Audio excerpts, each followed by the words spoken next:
어떤 사람이 병에 걸려서 병원에서 큰 수술을 하게 될 때 수술대 위에는 특별한 그런 조명이 있어서 수술할 때 아주 밝은 빛을 비추게 됩니다.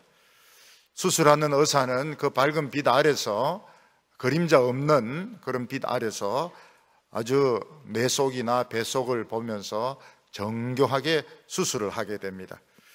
그런 빛 아래서 수술을 잘 받은 사람은 건강을 회복해서 정상적인 생활을 할 수가 있습니다.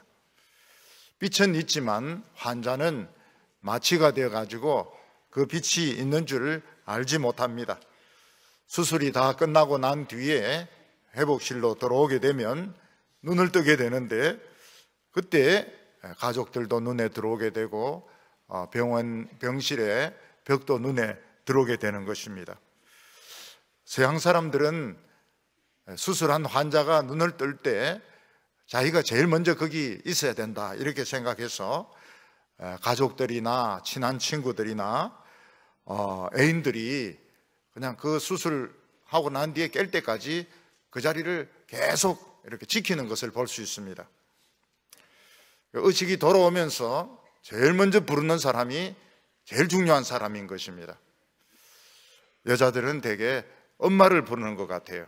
마미 어디 있어요? 이렇게 할 때 내가 여기 있다 이렇게 해야 됩니다. 또 엄마들은 애의 이름을 부른다든지 남편 이름을 이제 부르면 내가 여기 있다고 그러면서 기뻐합니다.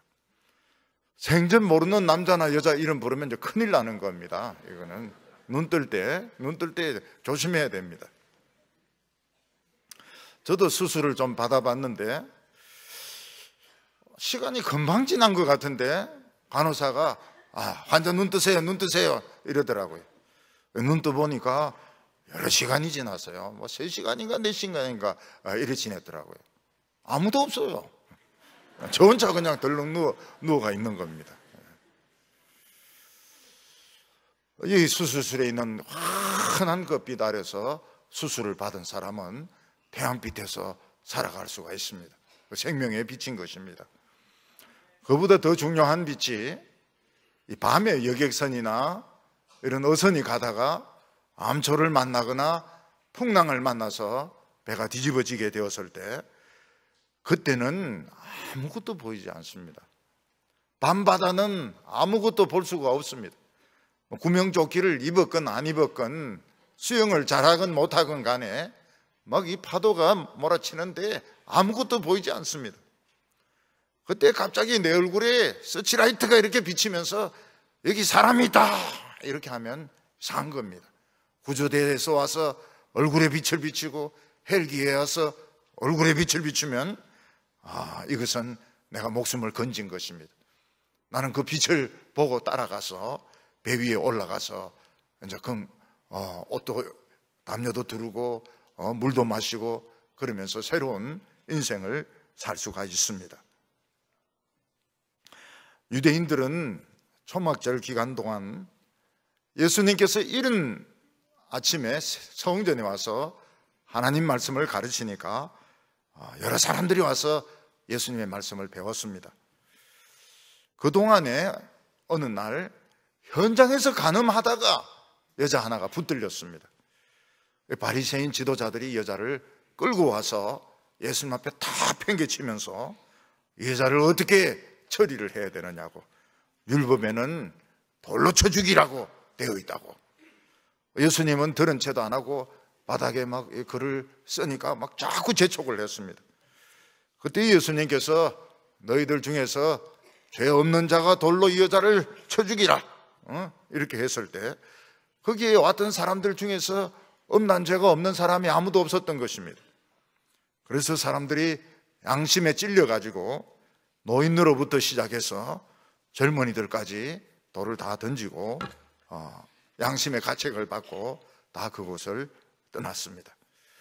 현장에서 간음하다가 붙들린 이 여자는 돌에 맞아 죽을 뻔했는데 예수님을 만나는 바람에 죽지 않고 살아서 새로운 인생을 살게 되었습니다. 어떻게 생각하면 이 여자가 예수님에게 붙들려 온 것으로 생각되지만, 또 다르게 생각해 보면 예수님이 이 여자를 만나려고 새벽마다 성전에 왔다고 볼 수 있습니다. 그때 마침 해가 떠올랐던 것 같습니다. 예수님께서는 그 떠오르는 해를 보면서 나는 세상의 빛이니 누구든지 나를 따르는 자는 어두움에 다니지 아니하고 생명의 빛을 얻으리라고 말씀하셨습니다. 요즘 우리는 빛이 너무나도 많은 세상에서 살아가고 있습니다. 빛이 넘쳐나는 사회라고 말할 수 있습니다. 도시에는 가로수라든지 큰 빌딩에 불이라든지 가정에서도 불이 넘치는 정도로 우리는 환하게 만들어 놓고 살아가고 있습니다.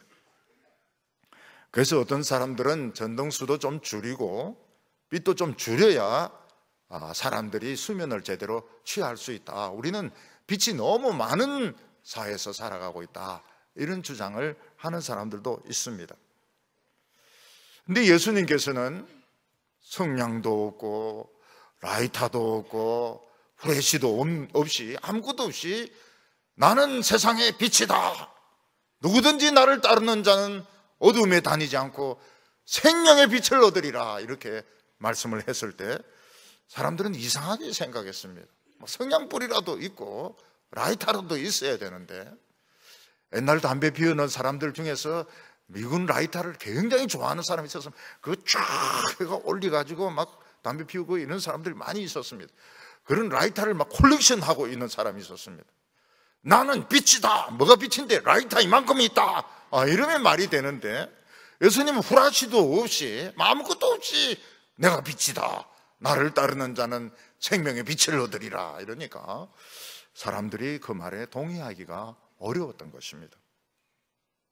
오늘 첫 번째로 예수님은 어떤 빛을 가지고 계시느냐 하는 것입니다.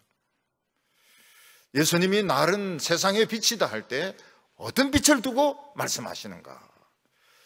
우리가 이 세상에서 빛이 없이는 살 수가 없습니다.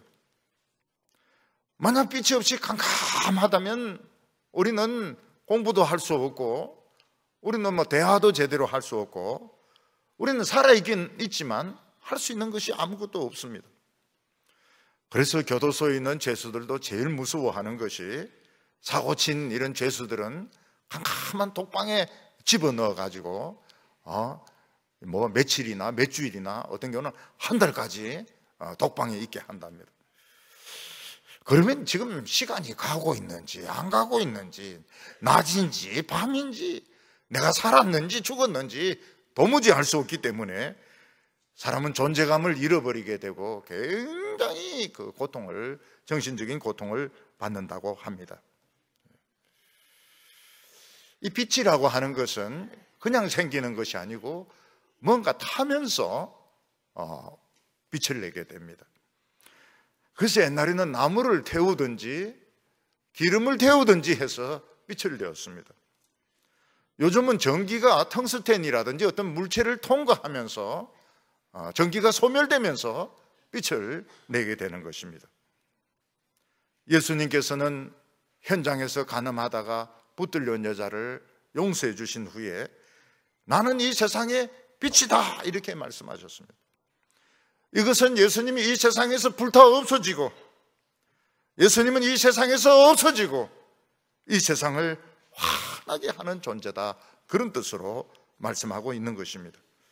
나를 따르는 자는 어둠에 다니지 아니하고 생명의 빛을 얻으리라 이렇게 말씀하셨습니다. 유대 사회는 낮이 굉장히 덥습니다. 우리가 상상하는 것보다 훨씬 덥습니다. 섭씨 50도, 60도 막 이렇게 됩니다. 그래서 사람들이 어디 먼 데 가야 될 때 낮에 가는 경우도 있지만 밤에 가는 경우도 많았습니다. 그런데 밤에 여행하는 것은 위험했습니다. 밤에는 아무것도 보이지 않기 때문에 잘못 발을 디디다가는 낭떠러지에 떨어져 죽을 수도 있고, 강도를 만날 수도 있고, 또 사자나 독사에게 물려가지고 죽는 경우도 있었고, 길을 잘못 들어가지고 엉뚱한 데서 맴돌다가 죽는 경우도 있었습니다. 그래서 밤에 이 광야에 사람들이 가려고 하면 여러 사람이 몰려서 이렇게 갔고, 맨 앞에 가는 사람들은 반드시 장대 위에다가 불을 들고 불을 밝혀서 갔습니다. 그 불을 따라서 가면 낭떠러지에 떨어지지 않고 강도도 만나지 않고 사자나 독사에게 물려서 죽지도 않는 것입니다. 만약 그 불을 잃어버리면 딴짓을 하다가 소변을 본다든지 딴짓을 하다가 그 불을 잃어버리게 되면 딴 길을 방황하게 되고 절벽에서 떨어지게 되고 독사나 사자에게 물려서 죽게 되는 것입니다. 예수님은 나는 빛이기 때문에 누구든지 나를 따라오는 자는 한 사람도 길을 잃어버리거나 절벽에서 떨어지거나 독사에 물려 죽거나 하지 않고 모두 다 안전하게 자기가 원하는 곳으로 갈 수 있다고 말씀하셨습니다. 환한 빛 아래서 수술을 잘 받은 사람은 태양 밑에서 살 수가 있습니다. 어두운 무덤으로 들어가지 않고 환한 태양 밑에서 살 수 있습니다. 서치라이트 불을 받고 그 불을 따라온 사람은 배를 타가지고 집으로 가서 얼마든지 행복하게 살 수 있습니다. 같이 이동할 때 그 불을 따라서 조심스럽게 따라온 사람들은 한 명도 절벽에서 떨어지지 않고 안전하게 집으로 갈 수 있다고 말씀하고 있습니다. 우리나라는 좌파 우파 우리나라는 열심히 정권을 바꿔가면서 서로 싸우고 욕하고 잡아가두고 그렇게 또 정책도 다 뒤집고 있습니다. 우리나라는 오른쪽으로 갔다가 급커브 틀어서 왼쪽으로 갔다가 또 급커브 틀어서 오른쪽으로 가고 있습니다. 여러분, 운전하는데 제일 위험한 것이 방향을 급하게 트는 것입니다. 배를 타고 가는데 오른쪽으로 가다가 갑자기 왼쪽으로 돌고 또 갑자기 오른쪽으로 돌고 이러면 배는 뒤집어집니다. 자동차도 똑같습니다. 버스, 트럭 전부 마찬가지입니다. 오른쪽으로 가다가 왼쪽으로 핸들을 돌리면 그 가던 힘이 있어서 차가 뒤집어지게 됩니다. 자전거도 마찬가지입니다. 자전거도 이러고 가야지 가다가 확 돌리고 이러면 뒤집어지 가지고 무릎 설계골을 부수고 머리를 부수고 팔을 부수고 이러는 것입니다. 지금 우리나라는 막 확 이렇게 부수고 있습니다. 부딪혀서 부서지는 사람들이 여기저기서 막 소리를 지르고 있습니다. 또 대통령이 북한에 가서 평화협정 비슷한 걸 또 맺고 와가지고 여기서 군대에서 무슨 작전하는 것도 다 지금 비난을 받고 있고 조사를 받고 있습니다. 우리 국민 모두가 잘 살아야 돼. 이 모두가 중요합니다. 모두가 다 잘 살아야 된다 이러면 좋은데 모두가 잘 살아야 된다. 이래서 부자들은 막 쥐어짜고 그리고 최저임금을 올리는 바람에 기업이 한 80만 개 정도 다 문을 닫았다. 내년엔 더 많이 문을 닫는다. 그런 소리를 하고 있습니다. 그래서 우리나라 사람들이 걱정을 굉장히 많이 하고 있습니다. 오른쪽으로 가다 팍 틀고 왼쪽으로 가다 팍 틀고 앞에 정권 있는 사람 감옥에 다 집어넣고 조사하다가 자살하고 그리고 막 욕을 하고 이렇게 하니까 이러다가 우리나라가 어떻게 되겠는가. 우리나라는 지금 좌파와 우파가 싸우고 있습니다. 근데 이 당시 유대 나라는 5개 파가 싸우고 있었습니다. 우리는 양반이에요. 역시 대한민국은 양반입니다. 유대인들이 쌍놈들이에요. 5개 파가 싸우고 있었습니다. 5개 파가. 그 중에 바리새파는 작았습니다. 숫자는 작지만 발은 끈은 제일 셌어요. 우리는 율법을 지켜야 된다. 우리는 안식일을 지켜야 된다. 11조를 내야 된다. 모든 것에 11조를 내야 된다. 고스톱 해도 11조를 내야 되고 채소를 해도 11조를 내야 되고 우리 금식해야 되고. 거기에 비해서 사두개파는 성전파입니다. 돈이 많아요. 돈이 많아요. 우리로 치면 재벌입니다. 엄청난 수입이 들어옵니다. 이 사람들은 부활 안 믿습니다. 천사도 안 믿습니다. 내세도 안 믿습니다. 그냥 이 세상에서 잘 먹고 잘 사는 것이 이게 하나님의 뜻이라고 믿고 있습니다. 이 사두개파입니다. 사두개파는 우리로 치면은 재벌과 같아요. 헤롯파가 있습니다. 헤롯파는 정권을 잡은 사람들입니다. 정치를 잡은 사람들, 권력을 가지고 있습니다. 권력을 가지고 이제 두드리 패는 일을 하고 있습니다. 그들도 제법 힘이 있습니다. 인정은 못 받지만은 권력을 가지고 있기 때문에, 로마가 뒤에 있기 때문에 헤롯 땅도 상당히 권력을 가지고 있습니다. 그리고 SM파가 있는데 이 현실 도피파입니다. 현실 SM파는 이 세상에 안 나옵니다. 저 사막에 가가지고 집 짓고 거기서 종말을 기다리는 SM파가 있었습니다. 그리고 그들 가운데는 열심당이 있었습니다. 열심당은 우리로 치면 운동권입니다. 운동권, 지하 운동권입니다. 그래서 너무 로마에 가까운 사람은 쓱 가까이 갔다 배 푹 찔러버리고 그냥 도망가 버립니다. 이 사람들 칼을 가지고 다녀요. 그래서 보고 너무 친로마적이다 그런 사람은 가서 꼭 배를 찌릅니다. 배를 꼭 복디를 하고 다녀야 됩니다. 배를 푹 찌르기 때문에 배 푹 찌르고 그냥 쓱 몇 명이 어울려 다닙니다. 그래서 관심을 딴 데 돌리다 해놓고 배 푹 찔러버립니다. 그들은 혁명, 쿠데타, 반드시 이 피를 흘리는 혁명만이 이 5개. 근데 SN파는 빠집니다. SN파는 빠지고 4개 파가 엄청 싸웠습니다. 엄청 싸웠어요. 세례 요한이 이 SN파하고 관계가 있는지 없는지는 알려지지 않습니다. 관계가 있을 거다 하는 사람도 있고, 세례 요한은 단독으로 세례를 주었을 거다, 그거는 알려지지 않습니다. 학자들은 항상 새로운 데 관심을 가지기 때문에 SN파와 자꾸 연결을 시키는데 저는 별로 그런 거 좋아 안 해요. 이들이 얼마나 이해관계가 복잡하고 얼마나 꼼수를 많이 썼는지 결국은 예수님도 십자가에 못 박아 죽입니다. 계산이 굉장히 복잡했어요. 우리나라는 양반입니다. 양반. 옛날 유대 사회는 어떻습니까? 전 국민들이 캄캄한 밤에 빠지가 허우적거리고 있는 가운데 있었습니다. 전부 사막에서 헤매고 있는 가운데 죽음의 길로 가고 있는 사람들이었습니다. 그때 예수님께서는 나는 세상의 빛이다 이렇게 말씀하시면서 너희들은 지금 바다에 빠져 있다. 캄캄한 바다에 빠져 있다. 너희들은 넓은 사막에서 방황하고 있다. 나는 너희들을 구조하기 위해서 왔다. 예수님은 그 말씀을 하셨습니다. 예수님은 하나님의 서치라이트를 가지고 한 명 한 명 얼굴을 비치면서 너 여기 있구나, 너 여기 있구나, 나를 따라오너라, 그러면 영생을 얻으리라고 말씀하셨습니다. 예수님은 누구든지 나를 따라오는 자는, 이 서치라이트에 비친 자는, 서치라이트를 향하여 손을 들고 도와달라고 하는 사람은 다시는 어두움에 빠지지 아니하고 생명의 빛을 얻으리라고 말씀하셨습니다. 예수님을 향하여 손을 드는 사람은 파도에 휩쓸리지 않고 절벽에 떨어지지 않고 독사나 사자에 물려 죽지 않고 강도 만나지 않고 전부 다 구조되어서 병 치료받고 건강하고 아름다운 삶을 살 수 있다고 예수님은 약속을 하셨던 것입니다. 오늘 지금 우리들은 어느 정당도 따라갈 필요가 없습니다.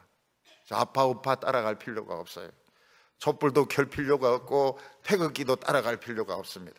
태극기는 잘 접어놨다가 3.1절 날 달아놓으시고 촛불은 잘 놨다가 성탄절 크리스마스 날 꼭 켜시기 바랍니다. 딴 데 아무데나 대놓고 촛불 켜고 태극기 흔들고 따라갈 필요가 없어요. 다 모르고 하는 겁니다. 오늘 우리가 확인할 수 있는 거 하나는 옛날 보수도 썩었고 지금 하고 있는 데도 썩었고 우리는 다 썩었다, 요거는 확인할 수 있습니다. 정치, 경제, 종교 전부 다 썩었구나, 아무도 믿을 놈 없구나, 그거 하나는 확인할 수 있습니다. 벽이 잘 넣어 놓으시고요, 초도 잘 넣어 놓으세요. 정전될 때 있으니까 잘 넣어 놨다가 그때 잘 쓰시기 바랍니다. 오늘 우리는 뭘 따라가야 되느냐? 예수님 말씀을 따라가야 됩니다. 성경 말씀이 빛입니다. 우리가 이 성경 말씀을 따라가면은 세상의 유행을 따라가지 않고 성경 말씀을 따라가면 다 치료받을 수 있습니다. 다 빛 가운데서 살아갈 수 있습니다. 안전한 삶을 살 수 있습니다. 오늘 크게 두 번째로 유대인들의 의심이 나옵니다. 유대인들은 예수님의 말씀을 믿을 수가 없었습니다.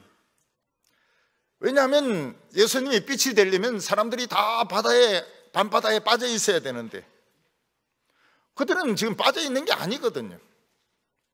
예수님이 빛이 되려고 하면 그들은 광야를 막 돌아다니고 있어야 되고 절벽에서 떨어져서 다리가 부러져 가지고 들어 누워 있어야 되는데 그들은 지금 멀쩡하게 지금 다 살아있거든요. 그들은 오히려 정권을 쥐고 있고 돈을 가지고 있고 존경을 받고 있고 굉장한 야망을 가지고 있습니다. 우리가 왜 빛이 필요하냐? 왜 우리가 빛이 필요한가? 그들은 예수님의 말씀을 믿을 수가 없었습니다. 오히려 예수님이 이상한 사람입니다. 거기 현장에서 간음하다가 붙들린 여자, 이 여자가 위험한 여자지, 이 여자가 돌에 맞아 죽을 여자고 여수님이 이상한 사람입니다. 예수님은 구제대가 있는 것도 아니고 횃불이 있는 것도 아니고 라이터가 있는 것도 아니고 손전등이 있는 것도 아니고 아무것도 웃으면서 나는 세상의 빛이다 이렇게 이야기하니까 유대인들이 그 말에 반대를 했습니다. 이 특히 바리새파 사람들이 예수님의 말씀은 모순이 있다는 겁니다.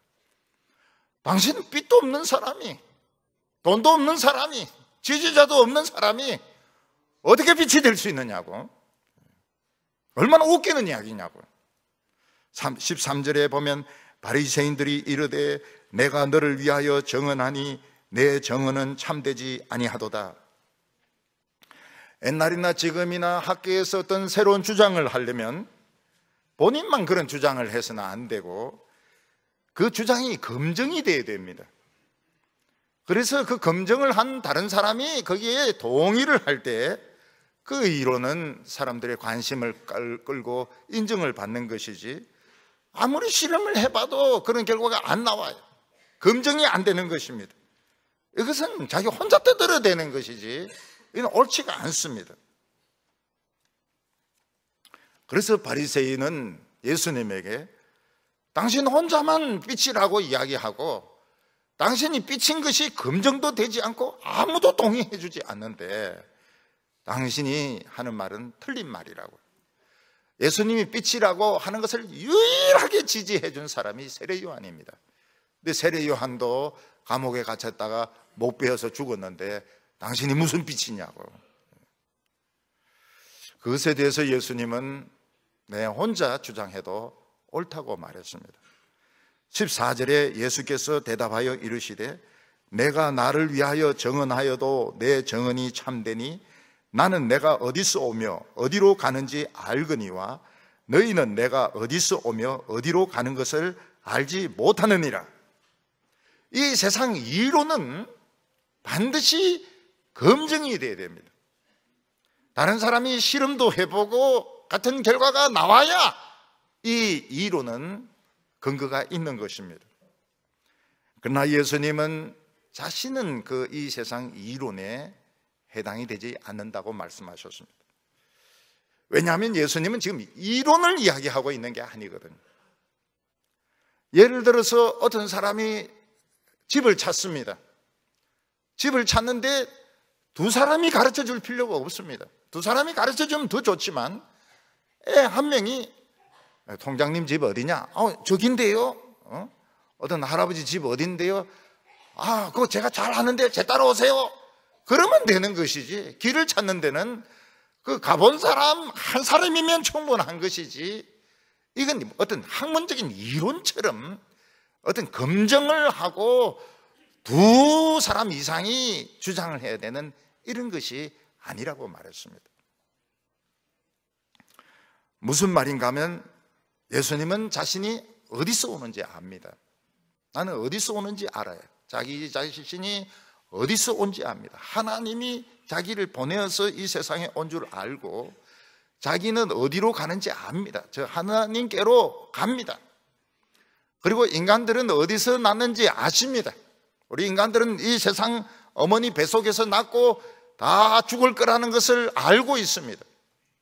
이걸 예수님이 유일하게 알고 계시기 때문에 예수님 혼자 말씀도 충분, 학문적인 이론이 아닙니다. 이건 학문적인 이론이 아니고 이건 길이고 진리고 생명이기 때문에 이는 검증이 필요한 것이 아닌 것입니다. 그냥 따라가면 그 길이 나오는 것입니다. 우리가 어느 곳에 길을 찾을 때에 누구 아는 사람이 아이라 하더라도 할머니라도 길을 가르쳐주면 되는 것이지, 할머니 2사람 이상, 할머니 3사람 이상이 증명을 해야 되고 이런 거 없습니다. 그냥 아는 사람이 가르쳐주면 그 집을 찾아갈 수 있는 것입니다. 예수님은 이렇게 말씀하셨습니다. 15절에 너희는 육체를 따라 판단하나 나는 아무도 판단하지 아니하노라. 바리새인들이 예수님을 불신했던 가장 중요한 이유는 그의 외모 때문이었습니다. 그는 학벌이 없습니다. 그는 집도 가난합니다. 출신 지역이 아주 좋지 못한 지역이었습니다. 나사렛에서는 아주 좋지 못한 지역이었습니다. 거기에다가 예수님의 인물마저도 좋지 못했습니다. 그림에 예수님 참 잘생겼던데 모델입니다. 모델이지 예수님 얼굴이 아니에요. 우리 할머니들은 참 반발합니다. 여기에 대해서 믿을 수 없어요. 그래도 아무래도 하나님 아버지께서 아들을 사람 되게 하시는데 그렇게 못생기게 했을까요? 안 믿습니다. 믿지 마세요. 잘생기셨어요. 예수님 잘생기셨어요. 그래 믿으시기 바랍니다. 그런데 배우같이 안 생겼다 이 말이죠. 배우같이, 쪽제비같이 안 생겼다 이런 뜻이지 못생겼다 이런 뜻은 아닙니다. 하나님의 말씀을 듣는데 제일 걸림돌이 이것이었습니다. 학벌. 예수님이 출신 학벌이 없는 겁니다. 그리고 출신 지역이 너무 질이 떨어지는 지역입니다. 그러다가 예수님이 돈도 하나도 없고 인물도 배우처럼 생기지 못했다는 겁니다. 이게 걸림돌이었어요. 걸림돌이. 저는 이 잘생긴 게 뭔지 요즘 지금 잘 모르겠어요. 잘생긴 게 뭔지. 제가 서울에 있을 때 잘생긴 사람들은 되게 좀 가늘게 생기고 좀 영화배우처럼 생긴 그런 사람 잘생겼다 그랬거든요. 대구에 내려오니까 그게 아니에요. 아이고 저 어디 쓰겠노? 자, 무조건 큰 사람, 떡대 큰 사람, 저 믿음직하다, 저 지게 엄청 지겠구나, 잘생겼다고 그래.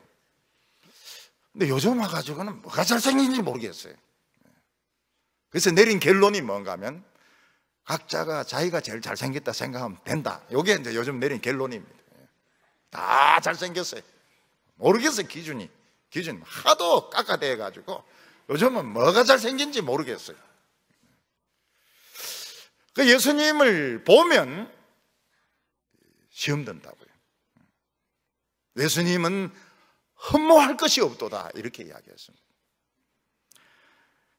그래서 이 음악 리사이트를 할 때도요, 그 노래 부르는 사람의 외모가 걸림돌이 될 때가 있습니다. 너무 잘생기고 막 파인 옷 입고 이러면 노래 안 듣고 그거 막 파진 부분만 막 보기 때문에 그 노래가 귀에 안 들어와요. 근데 또 너무 못생겼으면 아예 안 듣습니다. 좀 못 부를 거라고 이렇게 생각해요. 근데 그럴 땐 눈을 감아야 돼요. 나는 외모를 보지 않는도다 이러면서, 나는 아무도 판단하지 않는다. 눈 감고 들으면 소리가 제대로 들리고요, 녹음한 것에서 들으면 이 제대로 나와요. 그래서 한 번 더 들으면 좋습니다. 녹음해서 들으면은 생생하게 외모가 없으니까요, 아주 잘 들을 수 있습니다. 그 예수님은 사실은 외적인 이런 조건들이 함정이었습니다. 우리 인간들은 길을 모릅니다. 자기가 어디서 온지는 알아요. 뭐 어떤 분들은 의성에서 왔고, 어떤 분들은 안동에서 왔고, 어떤 분들은 뭐 어디서 오고. 저는 어릴 때 의령이 어디 있는지 잘 몰랐어요. 의령에서도 오고, 함안하고 합천하고 같은 줄 알았어요. 그리고 뭐 산청, 단계 이런 거는 세상에 가본 적도 없고 들어본 적도 없고. 근데 동부교 오니까 뭐 산청 출신 부목사도 있고, 단계 출신 장례집사도 있고 말이죠. 얄구전돼서 온 분들이 많이 계시더라고요. 우리 어디서 온지 다 알아요. 어디서 온지 다 압니다. 한번 싹 묻습니다. 아이고, 뭐 집사님은 뭐 어디 출신입니까? 의성이라 예. 이렇게. 그 의성인데 의성말을 안 하는 거예요. 난 서울에 보니까 의성은 독특하게 의성말. 안 그랬니껴? 그랬니도? 이래 딱 하는데, 요즘 이제 그런 말도 안 하더라고요. 식혜도 막 빨간 거 이런 거 막 해가 먹고 이렇게 하더라고요. 교회는 많고요. 근데 우리는 지금 미래에 대해서 아무도 길을 모릅니다. 결국 유대인들은 이 강경파가 득세를 합니다. 왕좌 하는 바람에 강경파가 득세하고, 대제사장도 여기 붙었다 저기 붙었다가 뭐 이러다가 헤롯 땅보다는 열심당원 쪽이 힘을 얻는 바람에 전쟁을 합니다. 그래서 110만 명이 예루살렘에서 죽습니다. 20만 명이 포로로 끌려갑니다. 그래서 단 하나의 시에서 역대상 제일 많은 사람들이 죽은 도시가 예루살렘입니다. 2차 대전 때 스탈린그라드에서는 한 1000만 명 죽은 것 같아요. 그 지역 전체적으로. 그 도시에서도 많이 죽고 한 1000만 명 정도 죽은 것으로 생각합니다. 중국하고 일본 전쟁에서 남경에서 한 80만 명 일본 사람들이 중국인들을 죽입니다. 우리는 지금 미래 일을 몰라요. 어디서 왔는지는 압니다. 어디서 왔는지, 어디 출신인지는 알아요. 미래를 모릅니다. 예수님은 자신이 어디서 온지 압니다. 하늘에서 오셨습니다. 그리고 어디로 가실지도 압니다. 예수님은 가실 곳이 하늘입니다. 지옥이 아닙니다. 하늘입니다. 그 과정에서 예수님은 우리가 어떻게 될 줄 아시고 자신의 피를 흘렸습니다. 자신의 피를 흘리면서 사망을 이기고 마귀를 이기고 죄를 이기고 모든 세상을 다 이겼습니다. 예수님은 제자들에게 성전 믿지 말라고 말씀하십니다. 이 건물 믿지 마라. 돌 하나도 돌 위에 놓지 않고 있지 않고 다 무너질 거라고. 그리고 지붕 위에 있는 사람은 물건을 가지러 집 안으로 내려가지 말고, 들판에 있는 사람은 집 안으로 가지 말고 산으로 도망가라고. 이게 이제 지진 대피법입니다. 예수님이 지금 말씀하시는 게 지진 대피법을 말씀하고 있는 것입니다. 물건 가지러 집 안으로 내려가지 말고, 들에 일하는 사람은 집에 가지 말라고, 산으로 도망가라고. 이미 지진은 시작되고 있는 것입니다. 집에 있는 물건도 포기하고 예루살렘 성전도 포기하고 예수님 말씀만 듣고 따라가라는 겁니다.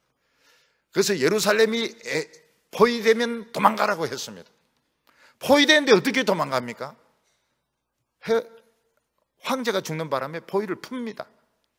그래서 기독교인들은 싹 빠져나와요. 밖에 있는 사람들은 또 싹 들어갑니다. 싹 들어가 다 죽어요. 기독교인들은 싹 빠져나와서 살고.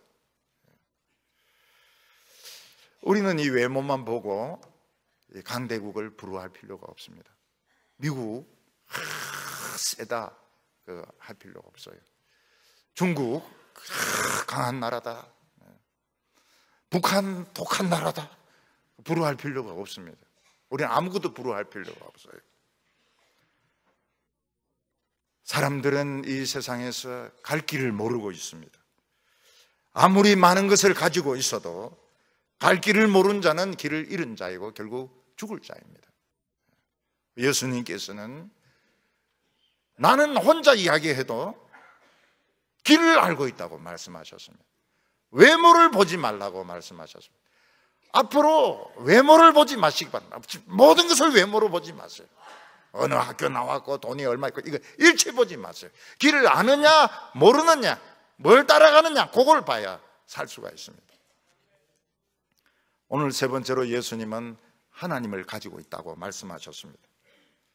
유대 지도자들은 돈을 가지고 있습니다. 사두개인들은 돈을 상상할 수 없을 정도로 많이 가지고 있었습니다.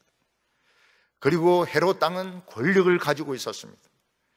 바리새파 사람들은 어떤 이 카리스마를 가지고 있었습니다. 지도력을 가지고 있었습니다. 열심당원들은 열심을 가지고 있었습니다.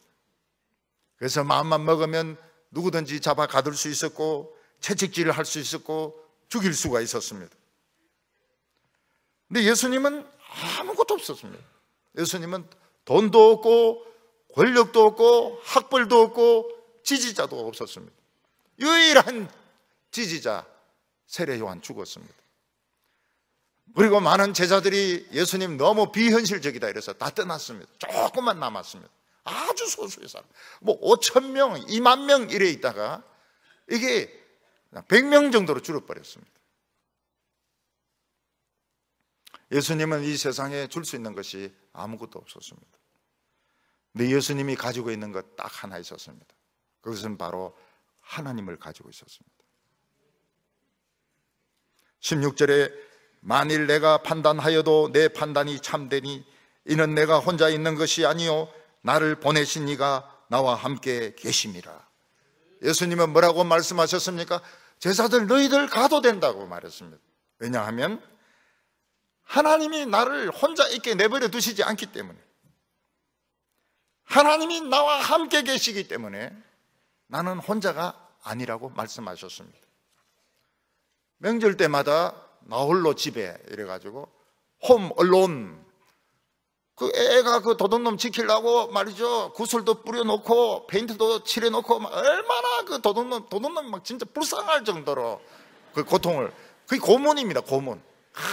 그 고문을 애가 막 그 도둑놈에게 고문을 가합니다. 예수님은 홈홀로 나 홀로 아닙니다. 예수님은 항상 하나님이 계셨습니다. 그리고 예수님이 십자가에 못 박혀 죽고 부활하신 후에는 이 하나님을 우리에게 주셨습니다. 나의 하나님, 너의 하나님, 나의 아버지, 너의 아버지가 너희와 함께 계신다고 우리에게 하나님을 주셨어요. 하나님을 주셨어요. 우리가 예수님을 따르는 이유가 어디 있습니까? 세상을 겁내지 않는 이유가 어디 있습니까? 하나님을 우리에게 주셨기 때문에. 우리가 왜 과거에 집착할 필요가 없습니까? 과거에 집착할 시간이 없습니다. 왜냐하면 자꾸 미래를 만들어 주시기 때문에. 틀에 매일 필요가 없습니다. 새로운 것을 자꾸 만들어 주시기 때문에. 아이들이 놀아도 막 창의적으로 놀아야 됩니다. 창의적으로 막 놀아야 되고요. 놀자 막 창의적으로 놀아야 되고, 교회도 막 창의적이어야 되고, 새로운 것을 자꾸 생각을 해봐야 됩니다. 어떤 애들은 창의적으로 놀아라 이러니까 막 창문에서 3층에서 뛰내리고 이러는데 그 대가는 혹독합니다. 다리 부러지가 기부스해가지고요. 놀아도 얌전하게 놀아야지 창의적으로 놀라고 해가 벨나게 놀고 이러면 안 되죠. 우리는 과거를 생각할 시간이 없어요. 우리 바쁩니다. 굉장히 바쁩니다. 날로 새로워지기 때문에. 그래서 똑같은 것을 계속하면 안 돼요. 저는 그럴 때 열로 걷고 또 열로 걷고 반쪽으로 걷고 때려쳐버립니다. 그 다음부터 재미가 없어가지고 그거 하기 싫어. 똑같은 거 하기 싫어. 책도 읽었던 거 또 읽다가 그 소리 아닙니다. 그 소리가 그 소리고 그 말씀이 그 말씀이고, 읽어도 실정 안 나는 성경은 하나밖에 없습니다. 홀리 바이블. 성경은 실정이 안 나요. 실정 나는 부분 있습니다. 역대기나 이런 데 좀 있어요. 그래도 무척 있습니까? 그 하나의 말씀인데 안 읽어버리면 되지.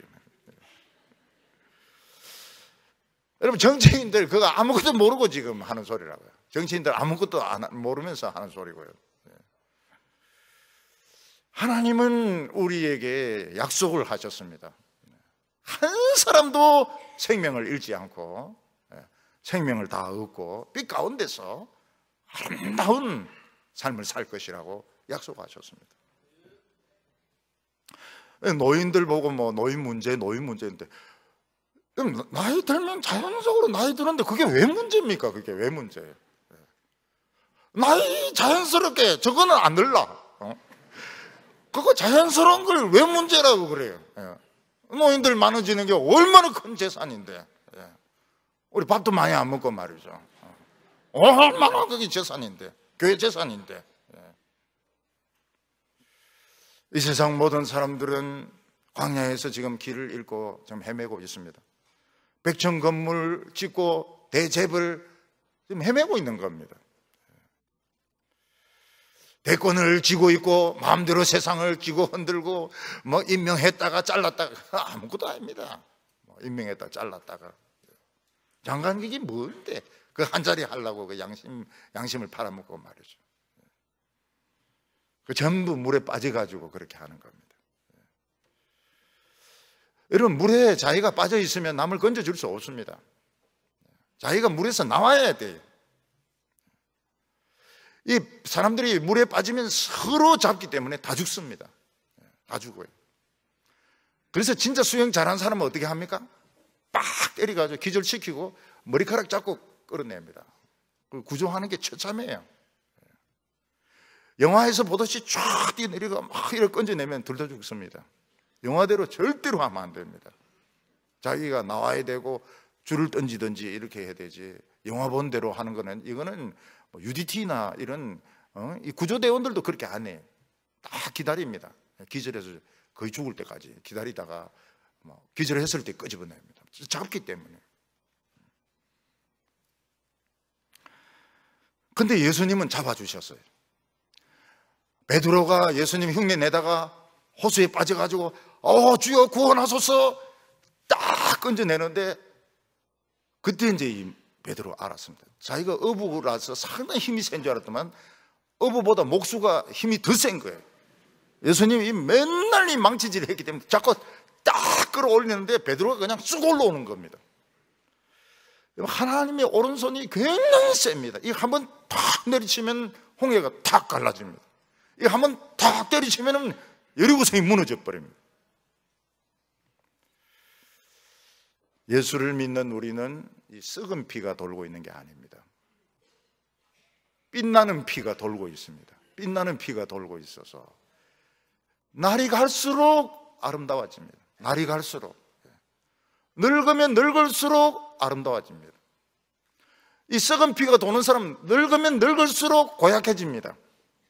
심술, 잔소리, 꼰대 막 이거 계속. 근데 이 빛나는 피가 돌고 있어요. 빛나는 피가 돌고 있고 빛이 또 납니다.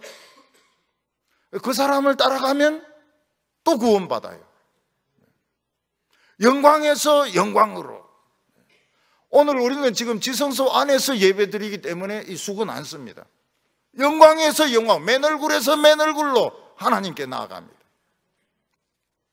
18절에 보면 내가 나를 위하여 정언하는 자가 되고 나를 보내신 이 하나님도 나를 위하여 정언하시느니라. 하나님의 말씀의 능력이 나타나는 것이 하나님이 증거하는 증거입니다. 하나님의 나라는 말에 있지 않고 능력에 있다고 했습니다. 말 많이 할 필요가 없어요. 말 많이 할 필요가 없어요. 능력이 많이 나타나야 됩니다. 하나님이 나와 함께 계시는데 걱정할 필요가 있을까요? 하나님은 금도 내 것이고 은도 내 것이라고 했습니다. 이 세상 모든 나라 군대가 물 한 방울에 불과하다고 말했습니다. 하나님이 나와 함께 계시는데 겁낼 게 있을까요? 죽는 걸 겁낼 게 있을까요? 죽으면 영광의 나라에 가는 거고요. 아프면 또 기도하라는 뜻이고요. 돈 없으면 겸손해라는 뜻이고요. 하나님이 우리와 함께 계시면 맨날 우리 새로워집니다. 그래서 2018년 누가 물어보면 모른다고 이야기하세요. 딱 잡아 떼시기 바랍니다. 모른다고 이야기하세요. 다 지나간 건 다 잊어먹어버렸다고 이야기하세요. 그리고 날마다 새로운 생각을 하시기 바랍니다. 하나님이 나를 위하시는데 뭐가 나를 해치리요? 누가 나를 하나님의 사랑에서 끊으리요? 전쟁이나 위험이나 적신이나 위험이나 칼이랴. 내가 정복자같이 이긴다고 말했습니다. 정복자같이, 줄리어스 시저같이, 정복자같이 이 모든 것을 이긴다고 말을 했습니다. 하나님은 우리에게 구하라 주실 것이요, 찾으라 찾을 것이요, 문을 두드리면 열릴 거라고 했습니다. 뭐 좀 찾아봤습니다. 엄청나게 나와요. 엄청나게. 찾으라 그러면 찾을 것이요, 엄청나게 나옵니다. 하나님이 우리와 함께 하시는데 겁낼 게 뭐가 있습니까? 오늘 우리 한 해 성도님들은 희망을 가지시길 바랍니다. 희망입니다. 우리에게는 희망이 있습니다. 겁낼 게 아무것도 없습니다. 기죽을 거 아무것도 없어요. 경상도 사람들 뭐라고 말합니까? 약고 죽는다 이래 말하는데, 좀 깡패들 말 같은데 기죽을 필요 하나도 없어요. 우리는 희망이 있습니다. 올해 희망을 가지시기를 바랍니다. 아무것도 두려워하지 마시기 바랍니다. 믿음으로 올해 한 해를 멋지게 사는 우리 성도님들 다 되시기를 바랍니다. 기도드리겠습니다. 거룩하신 하나님 아버지, 우리에게 멋진 믿음 주시고 멋진 한 해 주시고 멋진 인생을 주셔서 감사합니다. 올해 우리에게 희망을 주셔서 우리 하나님 앞에 희망을 가집니다. 우리 지나간 모든 일들은 다 흘러버리게 하여 주시옵시고, 오늘 용기를 내게 하여 주시고 당당하게 올해 한 해를 살아가게 하여 주시옵소서. 모든 악한 마귀의 시험들 다 물리치게 하여 주시옵시고 정복자와 같이 이기게 하여 주시옵소서. 예수님의 이름으로 기도하옵나이다.